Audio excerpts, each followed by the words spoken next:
Where do I start? They say life imitates art. I'm trying to paint a picture. Paint a picture that's licking you scripture. I ain't just another nigga. Another nigga with a dream. It seems we finally made him all believe. A dream to be the reason we come to achieve. The life that we would all kill for, even die for. High score, so sick, so sick. Sick and tired of these little kids talking grown shit. All episodes are on YouTube? All the episodes that we've recorded visually, yeah. Wow. Yeah. YouTube, Facebook, Instagram, Spotify, Apple Podcasts. That's where most people listen is Apple. Most people listen on Apple.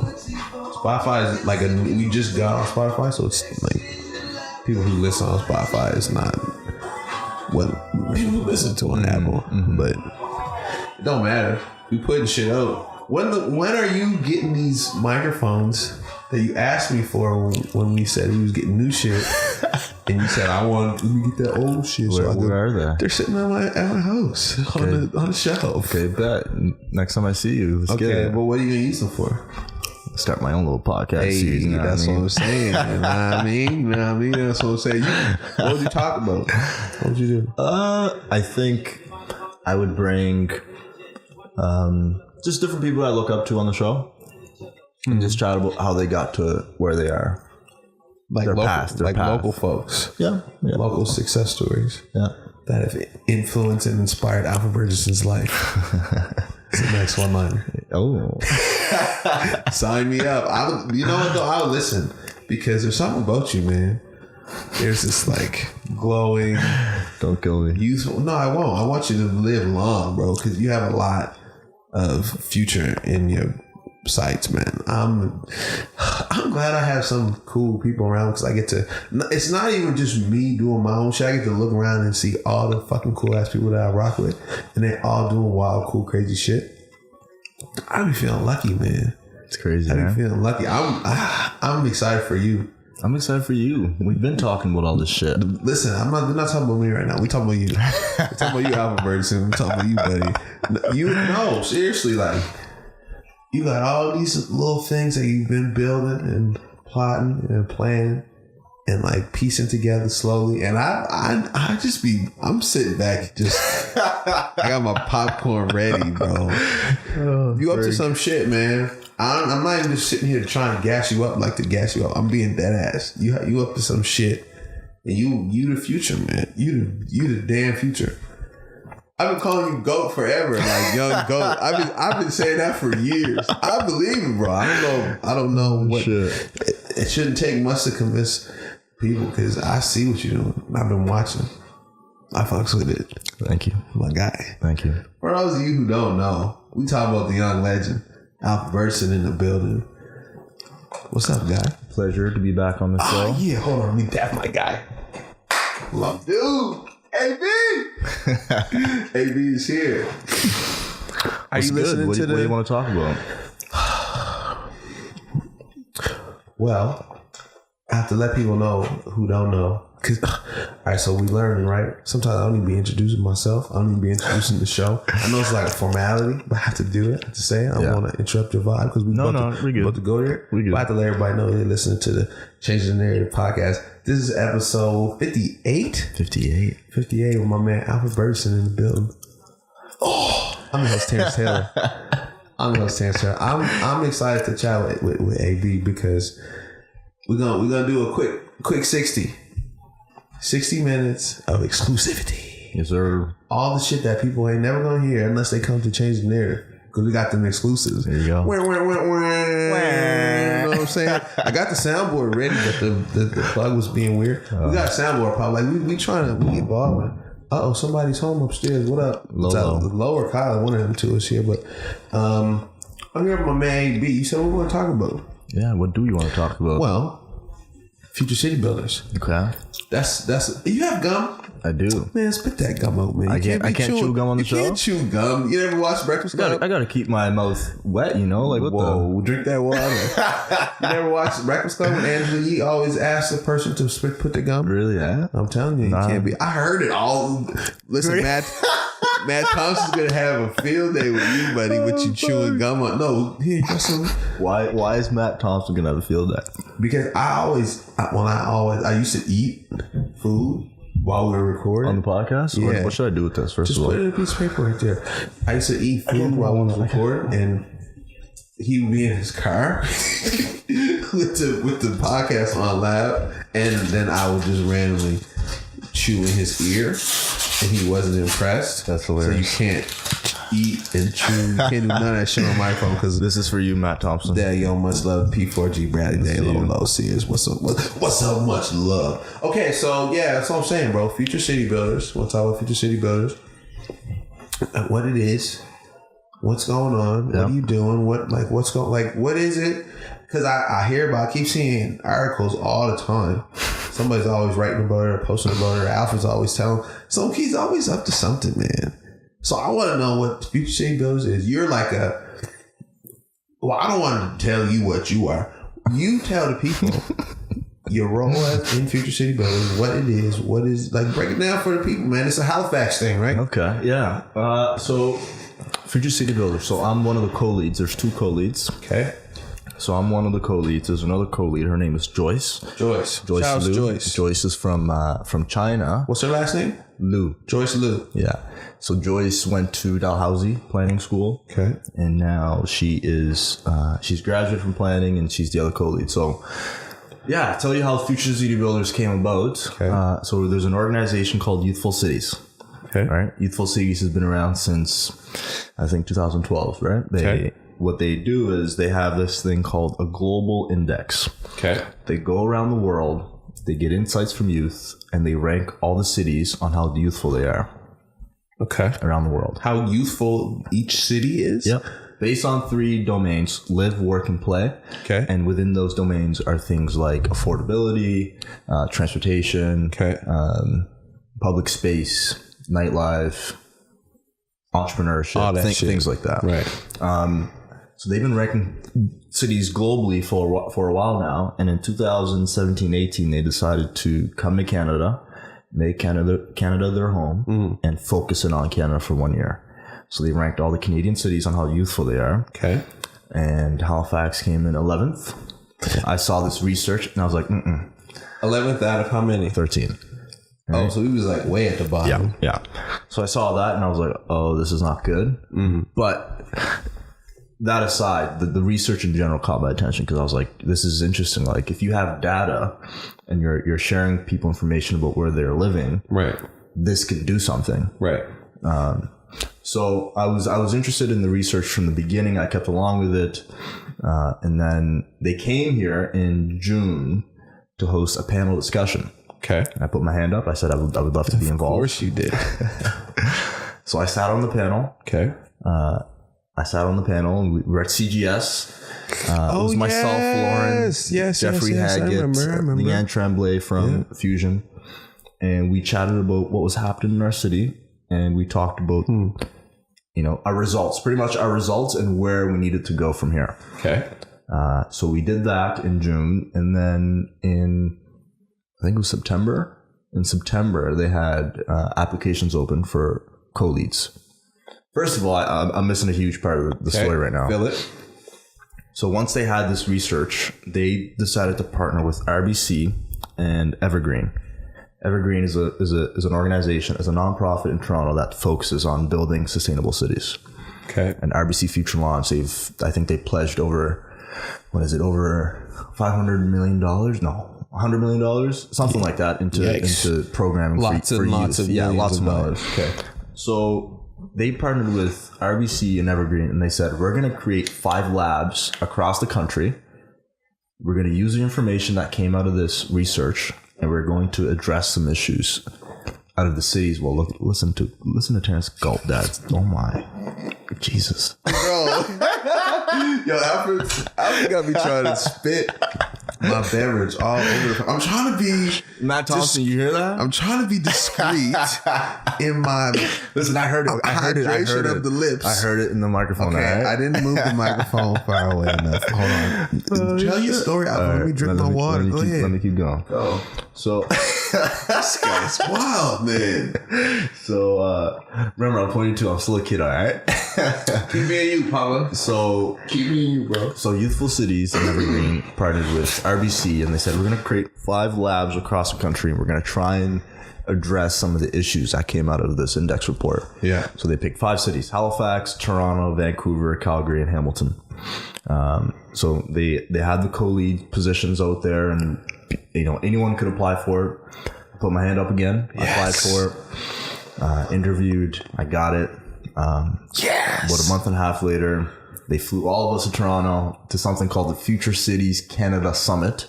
Okay. And we got to go to workshops and pretty much just mingle with, planners and developers and mayors and member of parliaments, and it was crazy. Like, just people from all over the world. I'm talking Amsterdam, South America, China. Deputy Mayor of New York was there. So yeah, we got to mingle with all these people, learn different case studies and what they're doing in their cities, what they're finding is working, what they're finding is not. Okay. And then we got to know each other a bit, all the 10 co-leads across Canada. Okay. And we got to chat about, what was happening in Halifax, what was happening in Vancouver, what was happening in Toronto. Right. And then after that, were a lot of the things you chatted about, were a lot of the issues similar? No, there aren't. Okay. So let me give you an example. So like in Vancouver, because of their location, they're terrified right now about earthquake preparedness and emergency preparedness in general, right? Right. So that's one of the things that came out of Vancouver. I know in Calgary they're looking at food. In Toronto they're also looking at housing. In Hamilton they're looking at water. And then in Halifax, we're looking at housing. Yeah, because housing is an issue. And we can go deep into that. We should. We can go deep into that. But yeah, so, we had options of housing, transportation, water, food, and waste. So Joyce and I were like, we sat down, we said, what are we going to tackle? Right. And we ended up picking housing because, number one, Halifax's population is increasing. Yes. And we have one of the lowest vacancy rates in the country. Oh, so that's an issue right there. I'm trying to find a place to live right now. Since October, months. Yeah. It sucks. It's crazy, right? Brutal. But there's so many underlining issues. Other than the fact that we have a very low vacancy rate and people are moving here, we have a history that doesn't allow for our housing situation to be very inclusive and vibrant in certain communities. Yeah, for sure. So for sure, many issues that we're facing here in Halifax, but we thought picking housing would allow us to address some key societal issues here. What are some of those key societal issues? Yeah, we can get into it right now. I guess. Let's go. Let's go, man. Let's do it. Okay, so let me take it as far back as in the 1960s, 70s, Africville. You have a town of people that were self-reliant, didn't have water from the city. The city would not give them fresh water to Africville. They asked for it, right? And then one day, garbage trucks come and pick up people and then put them in different areas than where they are. Yeah. And then the city puts in water and builds infrastructure, and then it's a site for something else, right? So what happens to all those black people that were moved from dump trucks to different neighborhoods? Right. They lose land. Right. Right? In today's society, or maybe not so much today, but in history, having land and having something that you own, such as land, is so valuable. And that shit is passed down by generations and generations and generations. It's funny that you even say, like, it may not be like it's not a focus now, but like in the past, but like, yeah, land's fucking important. And how often are people our age talking about the ownership of land? It's just like, that's just a sidebar, but like as you said it, it's like, we don't care about that shit anymore. Yeah, we don't. Why is that? Then we can go on about that too. Yeah, that's a whole other thing. Yeah. But yeah, there's a displacement of black people. There's low vacancy rates.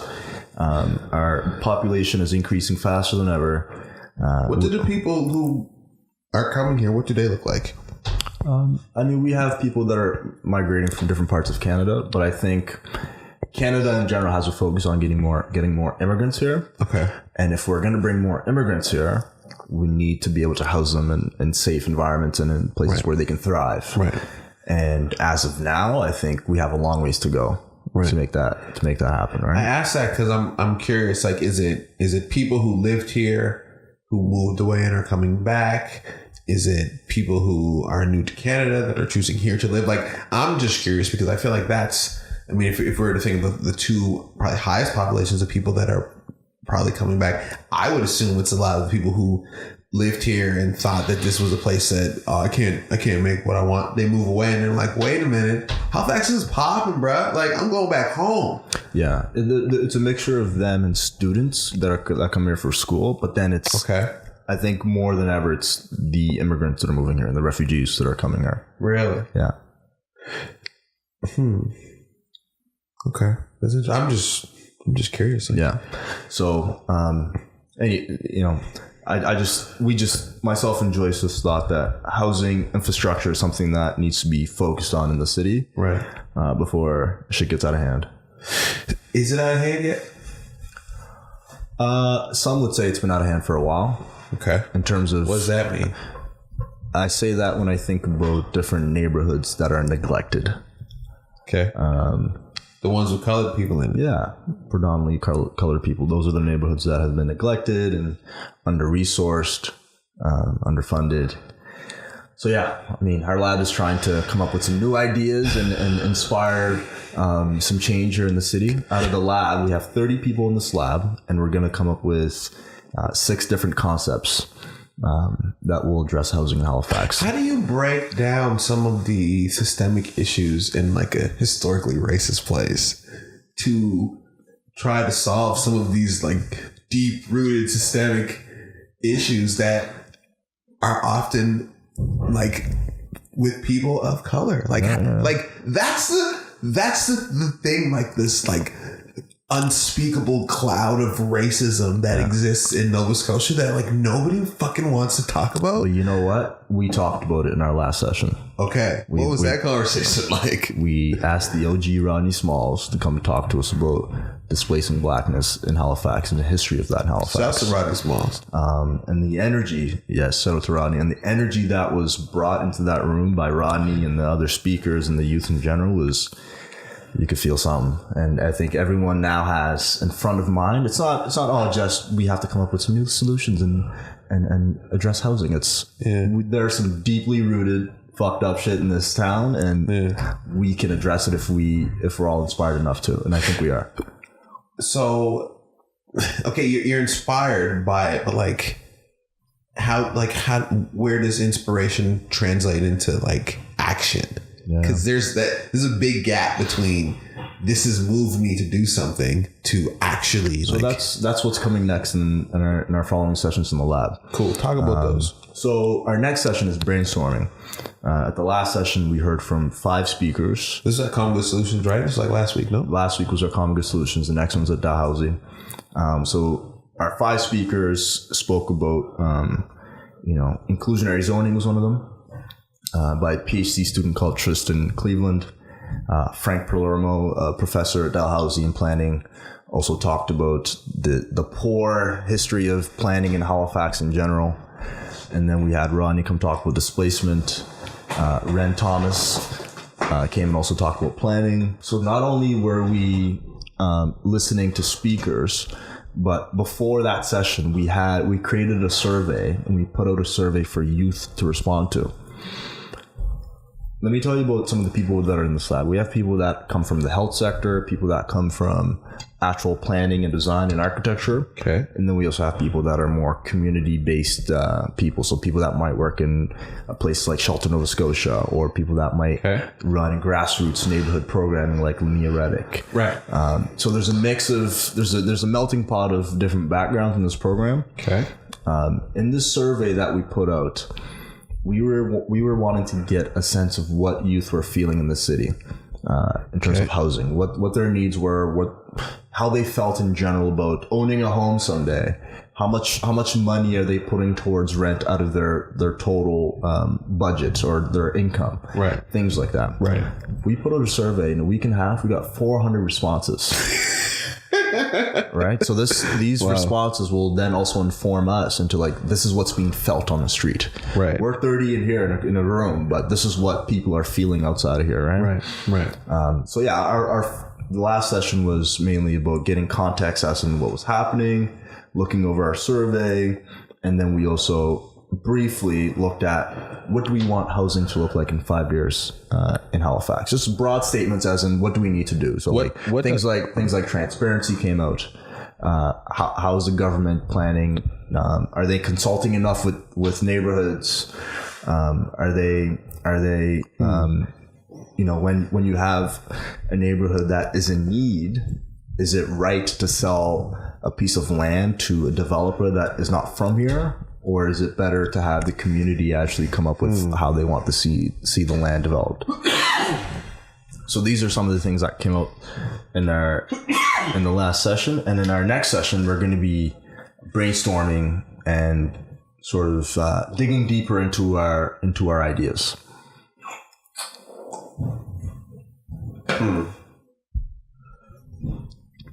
What's the most challenging part about trying to manage all these ideas and all these people and all these things that everybody wants to do in a place where like there's something happening in Halifax right now, man.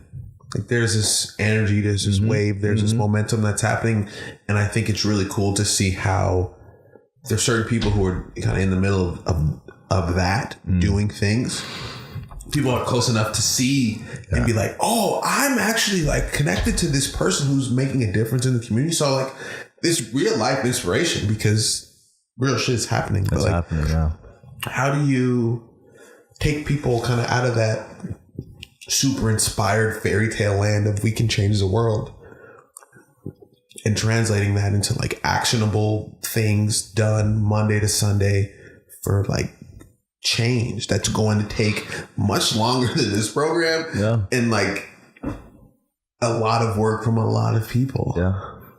So the lab itself, when we launch our ideas will be developed between now and March 4th. I can't give you too much insights into what the ideas are going to be because they're still being developed. Right. And if I say something now, they can change for sure. And I also don't want to put things out there in confidence of the people that are in the lab. But what I can tell you is that we've purposefully chosen to launch our ideas at City Hall. Why? Because City Hall is where the councillors are. It's where most of the policy decisions are made in the city. Okay. And it's where, for the most part, other businesses or other interest groups will take 30 Youth seriously. Right? So, yeah, I mean, our idea is going to be developed between now and March 4th. But on March 4th, when we, stand up in a room full of 200 people and tell them what our ideas are, we're doing this in a public setting. You're talking about, hold on, you're talking about being taken serious. What is the part? What are the like things that are glaring at people that limit their ability to take you seriously or the group or whatever? Well, just in general, I don't think there are many opportunities where youth actually get to come together and collectively come up with tangible ideas that are presented on a stage like this at City Hall. I don't know if that's ever happened before. Right.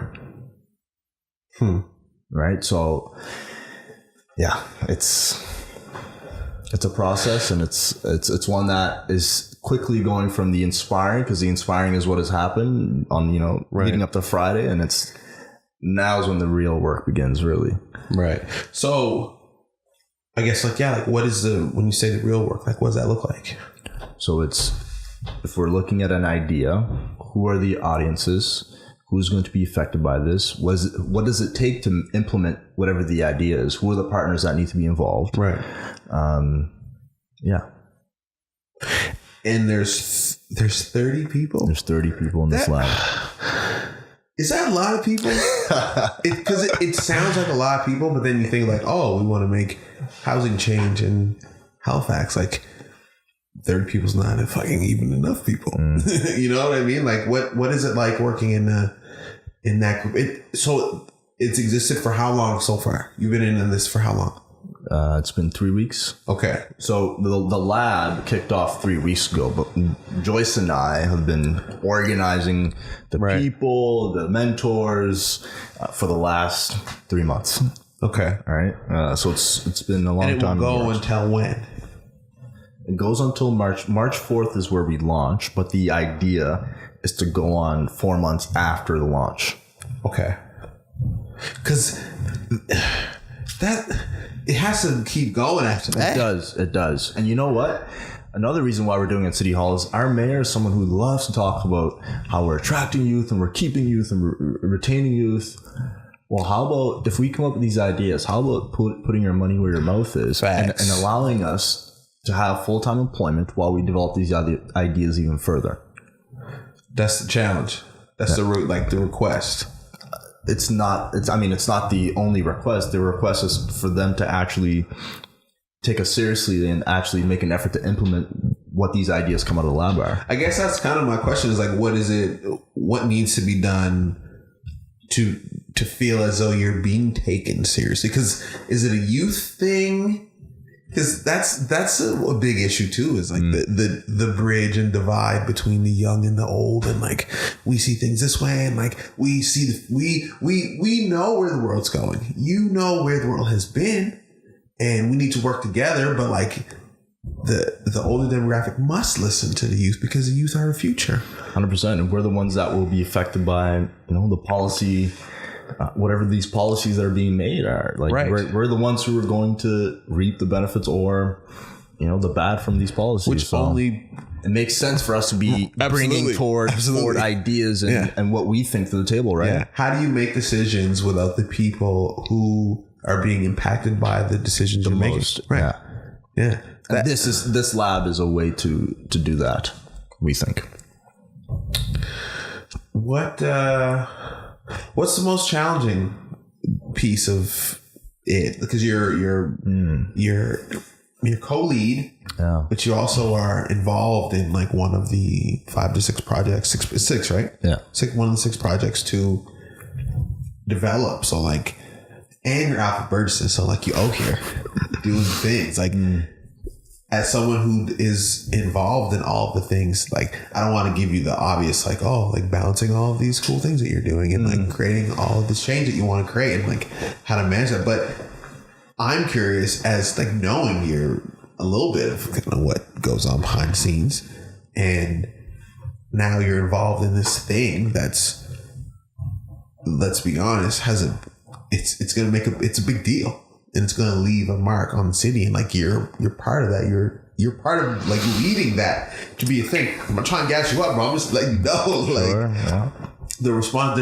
There must be some level of like responsibility and ownership of like, I'm a future, like I'm the leader of the future city builders of Halifax. Like that's going to be a lot.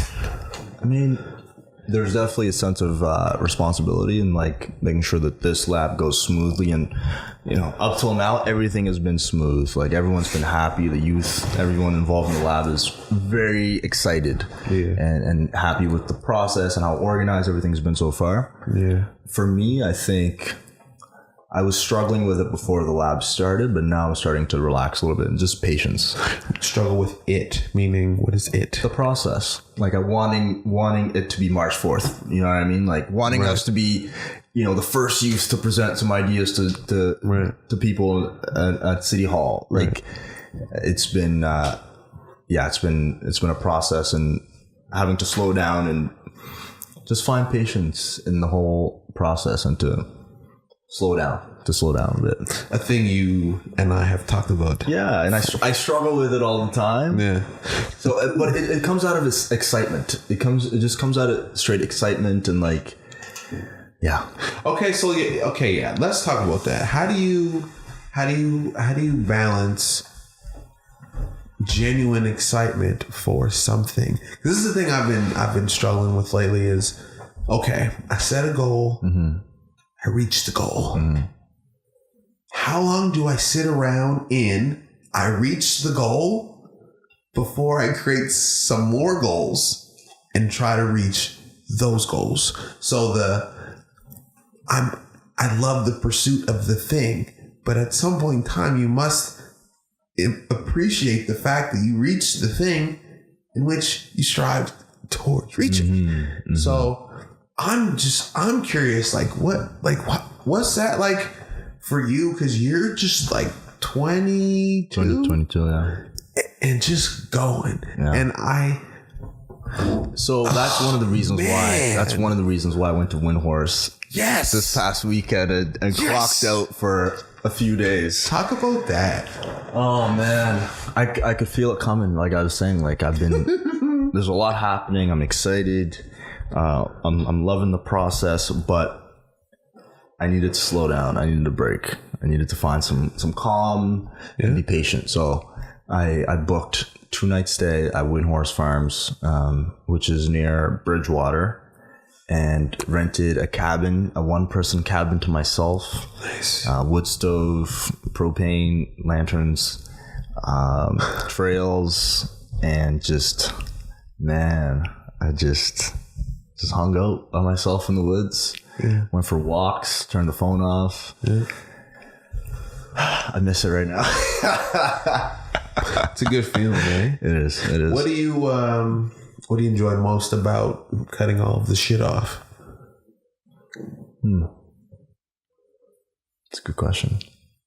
Just like nothing. Like there's nothing happening. All right. I wasn't in the midst of it. Like after staying a night there, waking up in the morning, I wasn't thinking about work. Or what's the next thing that needs to be done? Or did someone email me about something? Do I have to get back to them in the next hour? It was straight nature and not thinking about Halifax. Thinking about myself, you know? How often do you do that? In a healthy way? I don't know. Not enough. Yeah, probably not enough. But I got to do that. I got to read. It was a good trip. It was nice. But I'm also feeling, recharged and ready to get back to some things we need to do in the city right now. Yeah. So I'm not done talking about this like peace retreat that you gave yourself. So it's 2 nights. 2 nights. Yeah. And you.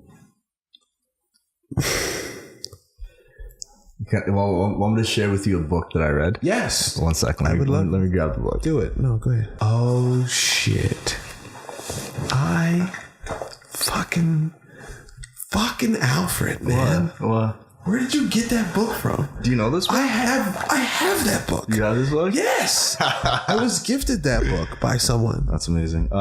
So I was at Windhorse, and one of the people that was there knocked on my door and was just checking on, checking on my stay. How was I doing? Yeah. And recommended this book to me. And this is a book that this guy uses for retreats. And so he hosts retreats there. Okay. And he does like personal development retreats at Windhorse. I'm not going to say this guy's name, but he came and checked up on me, and then he said, I'd like to give you this book to read. And I read it in 2 days. Good for you. So this book is The Gifts of Imperfection. Let go of who you think you're supposed to be and embrace who you are. Brené Brown. Yeah. So, it was a good read, that's for sure. Give me some of the cool things you got out of it. Tell people. It focused a lot on 3 things. It was about, first of all, it was about this book is a guide to a wholehearted life, is what Brené Brown said. Right. But it focused on love, courage, and connectedness. Okay. Those were the 3 things. And love, courage, and connectedness. Yeah, and she used those as examples, as in no matter what you're doing in life, if it's work, if it's family, if it's friends, if you have those 3 things, you can't go wrong. So she used multiple examples from her life and her research for how she used those three things. And yeah, not to just go on a tangent about the retreat, but about Windhorse, but it was that book was good. But here's the thing, though. I don't think it's a tangent, because I think the balance in which you are seeking is important to talk about, because it's not cool to talk about retreats and lanterns and wood stoves. Like, that's not sexy. Yeah. But it's the other side of what's real. Mm-hmm. Yeah. Like, we're so, we have look at the technology we have today. Like, it was just nice to get away from that and to feel trees, and is just something about nature. Just being in that space it seems foreign, but it shouldn't, it should not seem foreign to be in nature, especially in Nova Scotia. Yeah, for me it definitely was. Why? I don't spend enough time outside or walking, going for walks in nature. Not as much as I need to, or I should. Why? Because I'm busy doing other shit. Okay, but why? Why are you busy doing other shit instead of doing some shit that as soon as you walk out the door is there? I'm curious. It's a great question. Would you say that reflects in your life as well, or how would you respond to that? Spin doctor over here. Man. Listen, this is a two-way conversation. I listen. I haven't been pressing on you too much. No, you can listen, bro. Press if you like. But I'm just saying, like, I can't answer that question. I don't know if you have an answer to it, but I would love to hear your. What's the question? Why do you not spend enough time in nature? Why? You're asking me specifically. Yeah. Why don't I spend enough time in nature? You know what?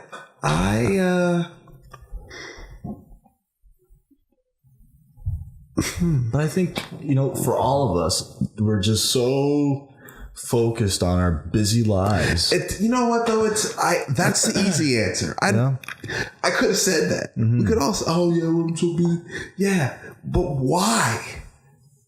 Like, I make films. I can go to nature, make fucking films, nature. Yep. But I don't. So I guess, like, why do we choose to not? I mean, some people do what they love in nature, but why? Because it's less convenient or it's less accessible. We live in Nova Scotia. Like, how far did you really have to drive to go into nature? Yeah, I could have drove 10 minutes, but I decided to drive an hour and a half and be in a cabin in the woods alone. So, okay, so what stops you from going to Point Pleasant Park? Oh, I do it, but I don't do it as much as I should, is what I'm saying. So how often do you think you should? Versus how often do you? Yeah. Right. That's good. That's a great question. Probably, like, out of 7 days a week, I guess it's probably the easiest way. How many times should someone do that? Yeah. I'd say 3 to 5. Find nature and just be in it. Yeah. How long? How long should we turn off the bullshit? Because, listen, we could talk about... That's a great question for the audience, too, by the way. This is why we ask it. Would love to know the audience's perspective on how many days a week should you spend in nature? You know what's very interesting? I would say 7 because we live in Nova Scotia. Yeah. And in our backyard, I could probably go walk through the woods for 5 minutes when I wake up. Yeah. Like, that ain't a lot.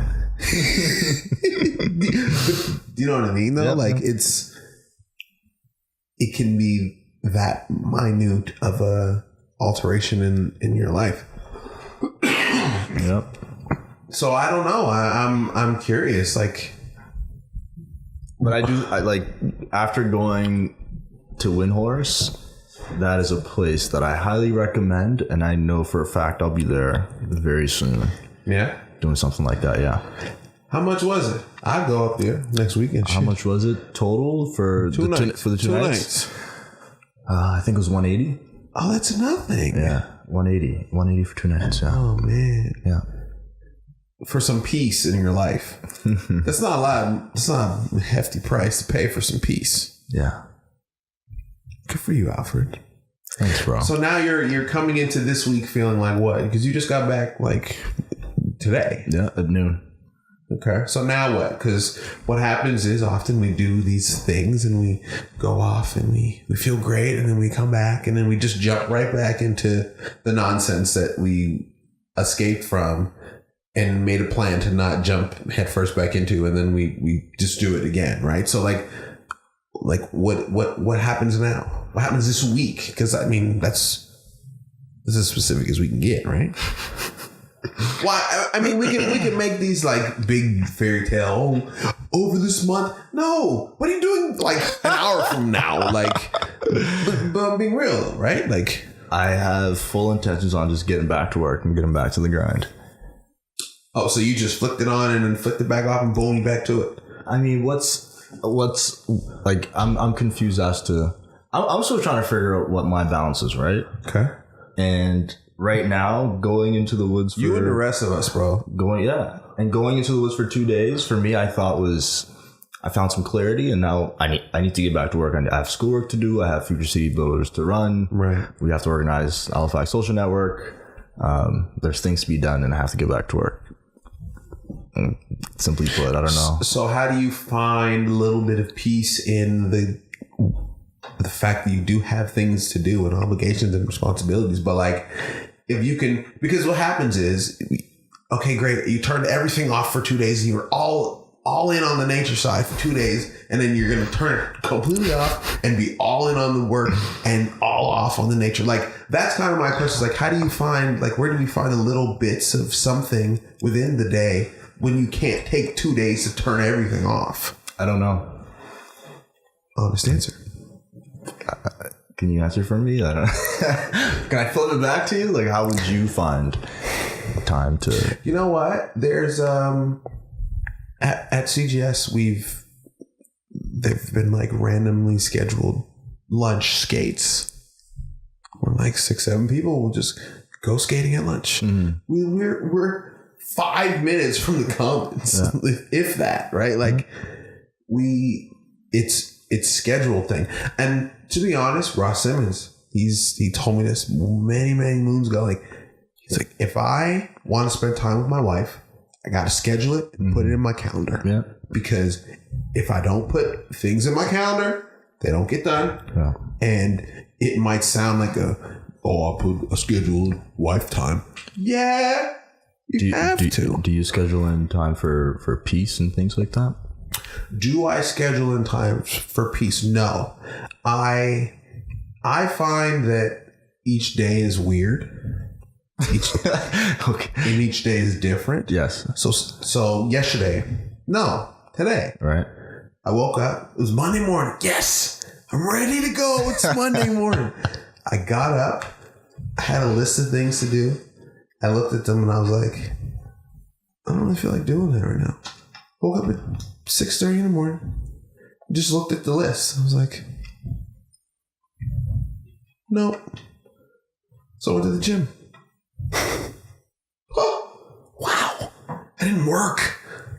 I just went and did something and took care of myself. Felt great. Came back.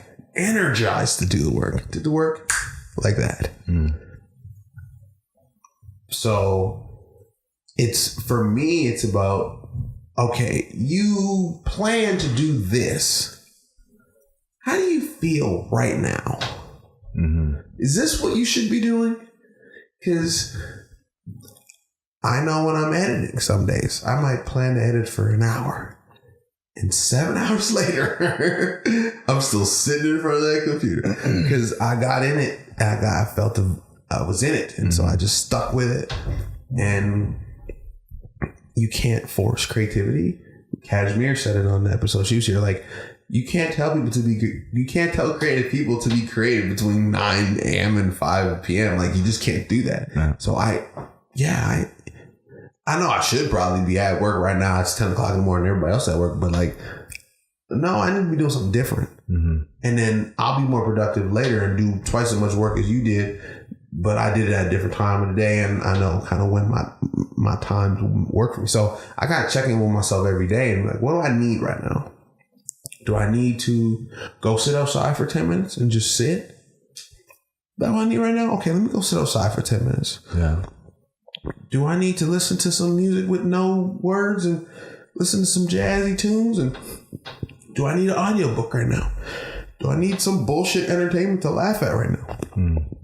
Do I need a Netflix episode of Orange is the New Black that I already seen 6 times and I just need to be mindless and not paying attention to anything? So for me, it's all right, well, how do I feel? What can I do right now that best soothes my soul?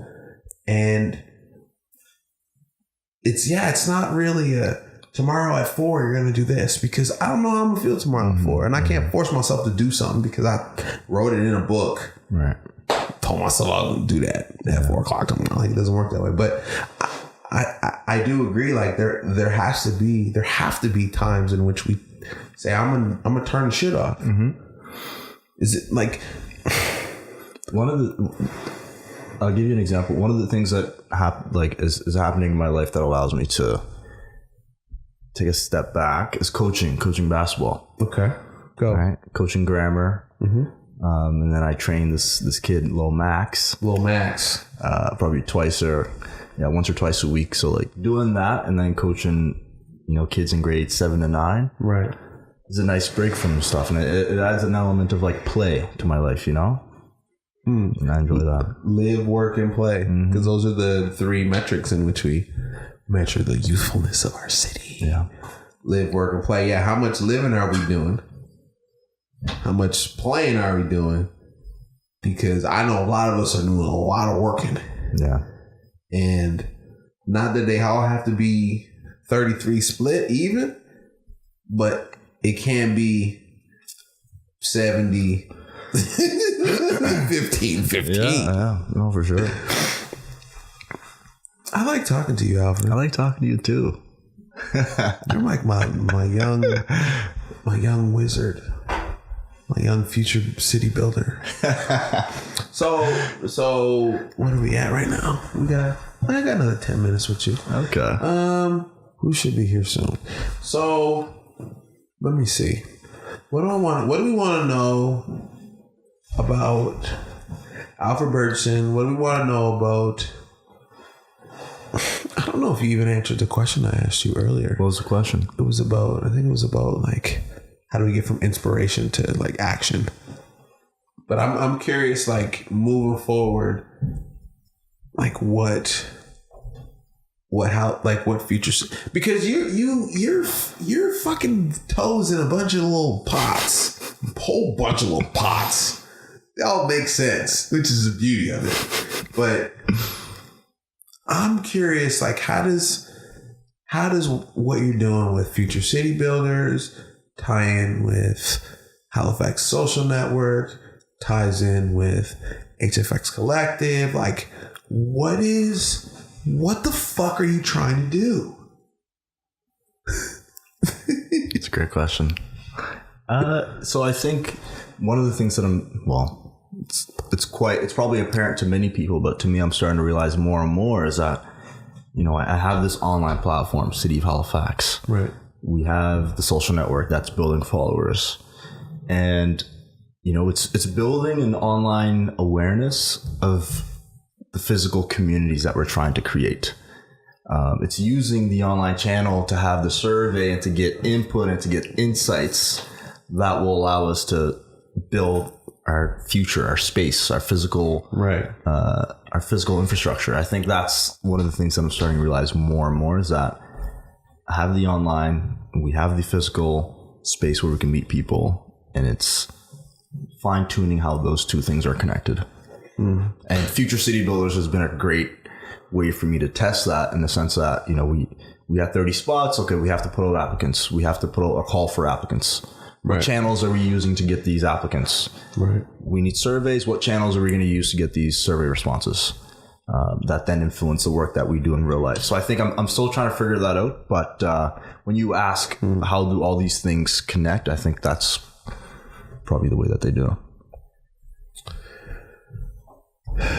Why are you right in the middle of this? Listen, man, I couldn't answer that. Shit just happens. Like, I'm telling you, man, like, shit happens, and I'm just like, okay. Like, I don't question it. It's not that I don't question it, but things just happen that I want to happen, but like, I don't force it too much. It just happens. It's a weird thing, man. But you're in it. Like, you could choose to not be in it. Yeah. You could say, this is a lot. Sure. But when I have a feeling of doing something and I have that feeling that this is something that I want to do and it's not only going to benefit myself, but people around me, I'm going to do it. But why? Why not? No, Alfred. What do you mean no, Alfred? Why not? I know, but you don't have to. Okay. But that's my question. Like, you don't have to do. But I choose to do it. But that's kind of where it's like you just happen to be in all the right places. You happen to just care about the right. Like, it's like how do people be like Alfred Burgesson without being like Alfred Burgesson, but being themselves? Like, I guess that's kind of where my question is rooted. Is like how do people get in the mix? You in it.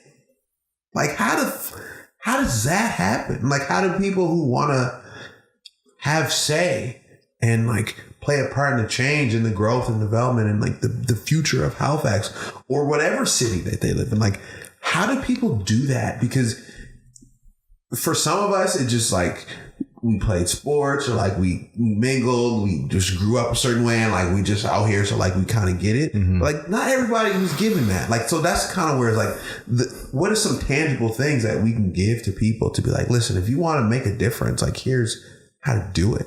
Set your values, set your goals, strive to them on a daily basis, and follow your intuition. Fuck, you make it sound easy. Steady. That's what you do. That's what I do. Say it again. Set your values. Set your goals. Set your goals. And follow your intuition. Intuition she's real, eh? Yeah. When's the last time you knew you should have followed your intuition and you didn't? What happened? I don't know if I've gotten that question before. When's the last time I should have followed my intuition? Yeah, you knew you were on to something and you said no, and you doubted the spidey sense. I don't think it happens very often. Yeah? Yeah. Good. I don't think it happens very often. I'm sure it does. I can't point to a moment right now that I didn't follow my intuition and I regretted it or something right now. No. That's rare. Yeah. So you just believe in the shits. Yes. Alfred believes in the shits. Okay, Alfred, well. You got anything else you want to share with people? No, it's been fun getting back on the show with you. I love fucking talking to you, man. I love talking to you too. You always push my buttons in ways that aren't normally pushed, and you ask some obscure questions that I don't normally get. So it's nice for me too to think about things that I don't normally think about. What kind of questions do people ask you if my questions are so obscure? Just basic questions, right? You're allowing me or probing me to think about things differently. So I like that. My guy. But at the same time, I think about things very simply put. So yeah, it's a nice challenge. You're a hard guy sometimes to get words out of it. I know I am. That's why I like talking to you. But I don't know how to get them out myself. They're in there. I put them in simple forms. Yeah. We just gotta keep talking to you. Keep learning. Because here's the thing, right? Like you growing. That's the beauty of. That's why I want you on the fucking show, man. Like, I want to be able to look back many, many years in the future and be like, Alfred, look at himself. Like, God damn, I was so fucking green. I didn't know shit. I was just out here, and it was the beginning of the beginnings, and we gonna be doing shit we dreamed we was gonna do, and look back and say, I'm so glad we did that goofy shit, hanging out in the basement, just talking and just sharing. Because I think that's what's important, man. Like, there's people who want to do. They see what's happening there, and Ruth will tell you. Ruth and I had a conversation at PodCamp. Like, there's work that our core crew of people is doing that I see people who have been inspired by the work. Like, I see the shit, man. So it's like, okay, embrace that shit, because like that's what we're doing it for, like to make the city better. Like, we have to stand here on the rock and say this is our shit, and we gonna rep this shit, and this is us. And when people are starting to see that, like, people can win when they do that, that's why I keep saying to everybody, like, this show will be successful when our businesses all are flourishing. Because then what? We talked about it, and then we just did it. You can't say nothing about what we did. We proved our worth through success. So that's what I enjoy. It's like looking back and being like, remember when Alfred was 22? He's an old man. We gonna be out here like Oprah in a long time, man. So stick with us. Stick with CTN, Papa. You a friend of the show. You are like a distant, like a real member. Thank you, sir. My guy, Alfred Burgesson. Where they find you on the internet if they want to find you, bro? Find me on Facebook, Instagram, Twitter, LinkedIn. The straight Alfred Burgesson. Simple. Berg or Burge? Burgesson. Simply put. Alfred Burgesson. Yeah. My guy. This is a Change the Narrative podcast. I'm your host, Terrence Taylor, and I want to thank you for listening to Alfred and I talk shit. You say bye to everybody? Thank you all for tuning in. Shout out to Change the Narrative podcast. You didn't have to say all that. But you did. I love AB. Peace, toodles. We'll see y'all next week. Peace.